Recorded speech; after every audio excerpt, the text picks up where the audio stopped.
Morning, Botai. It's very common now during the summer Shabbatot, which are very long. There are many hours during Shabbat that a person has to occupy the children, and because of that, you have to find people to watch them, all sorts of babysitters and children's programs. The question is whether or not these people can be paid for their services that they do on Shabbat. So first of all, there's Gemara Masechet Baba Metzia Daf Nun Chet. The Gemara says that a person is not allowed to pay somebody else for services rendered on Shabbat, because that is comparable to a transaction. You're not allowed to do transactions on Shabbat. Furthermore, there's a Tosefta that says that if a person hires another person to watch his animal or to watch his child, you're not allowed to pay him for those services on Shabbat. That's called Schar Shabbat, and a person is not allowed to pay for things that were done expressly on Shabbat.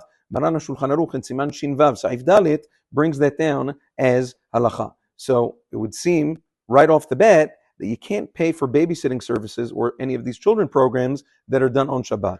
Is there any way around this halacha? So there's something that's called havla'ah, which means that when you're paying in a collective manner, let's say you're paying a person for services that they did all week long or multiple times during that week, the halacha is, says Maran HaShulchan Aruch, that you're allowed to pay all at once, even though that money includes services that were rendered on Shabbat. That's permissible because you're not paying specifically for Shabbat.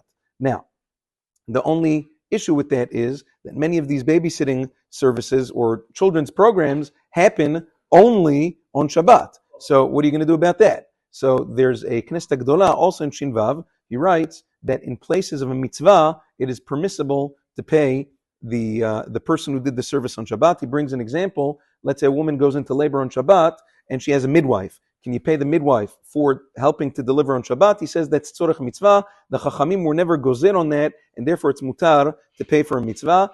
It seems that babysitting and things of that nature are also tzorech mitzvah to a certain extent, and therefore it would be permissible. Nevertheless, Agon Yalkut Yosef writes that we do find that although it is mutar to collect payment for a mitzvah done on Shabbat, the minhag is that if a person's a chazan on Shabbat, he gets paid. If a person's a ba'al tokea on Rosh Hashanah or a chazan on Yamim Noraim, he gets paid. Nevertheless, the Shulchan Aruch does write that if a person takes money for things done on Shabbat, he's not roeh siman bracha. You don't see bracha from that money. So now what do you do about that? So Agon Yalkut Yosef says that he asked his father, and Maran Zichron Bracha told him that money preferably should be spent on Sifrei Kodesh or other elements of a mitzvah, so that you can see a little bit of bracha from that money, thus circumventing all of these other issues of being paid on Shabbat. So that's that. Have a wonderful day.